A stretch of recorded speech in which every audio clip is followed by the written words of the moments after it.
I appreciate the opportunity to share some of the research I did as a postdoc at the University of Michigan with Leah Ketchinson from Wayne State University.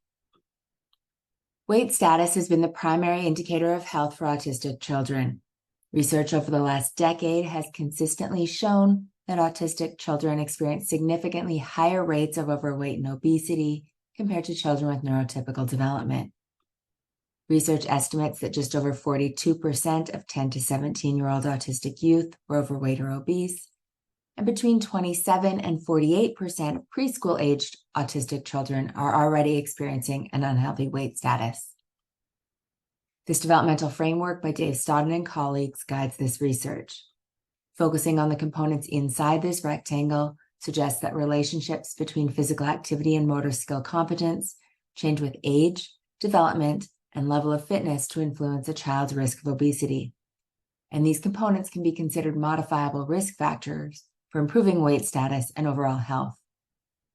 I'll go over the measures used to align with this framework. Body mass index percentiles were calculated to determine each child's weight status. To provide an objective measure of physical activity, children wore accelerometers. And the test of gross motor development was used as a measure of motor skill competence. It examined 6 locomotor skills and 7 ball skills, motor skills that are considered requisite for successful participation in physical activity. 4 items from the Brockport physical fitness test were used: the 20-minute pacer or shuttle run. To measure musculoskeletal fitness, items were selected to target the whole body, the distance in a standing long jump, the number of curl-ups, and the time to hold an isometric push-up. Here you can see a 4-year-old boy holding his body stationary in an upright push-up position. We also included 2 composite scores from the parent report of the Pediatric Quality of Life Inventory. The sample included 48 autistic children and 49 children with neurotypical development. Children were divided into 2 groups reflecting early childhood, 3 to 5 years, and middle childhood, 6 to 9 years. With respect to weight status, I want to bring your attention to the bottom of each bar graph, the dark gray and black. Only 9% of children with neurotypical development were overweight or obese, but when we look at the 2 groups of autistic children in the first and third columns, 55% of 3 to 5-year-old and 44% of 6 to 9-year-old autistic children were overweight or obese.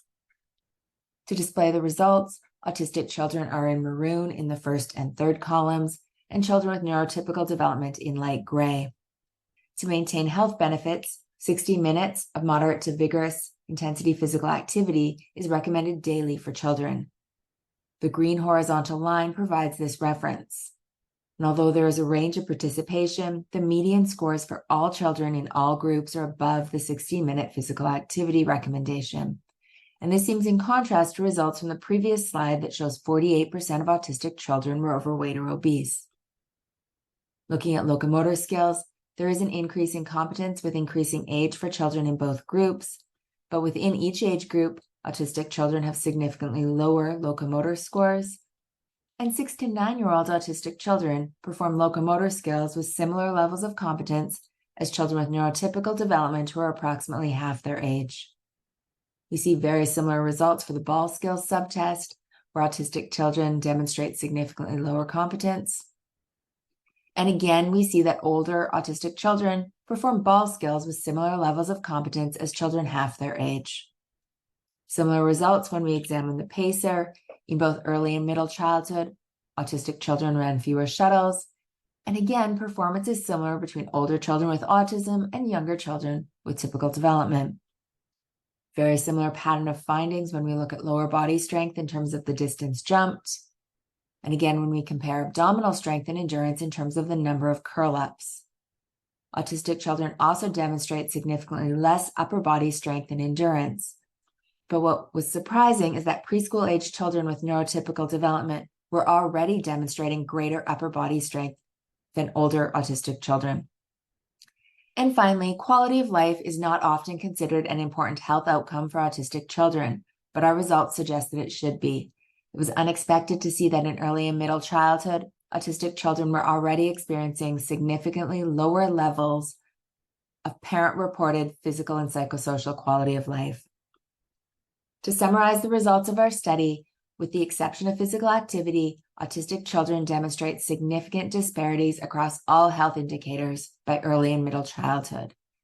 We believe the results of this research also support the need for quality of life to be considered as an important health outcome for autistic children. Thank you for watching our presentation. This research was conducted with support from the Organization for Autism Research and the W.K. Kellogg Foundation. If you have any questions or comments, please do reach out. My email is included here.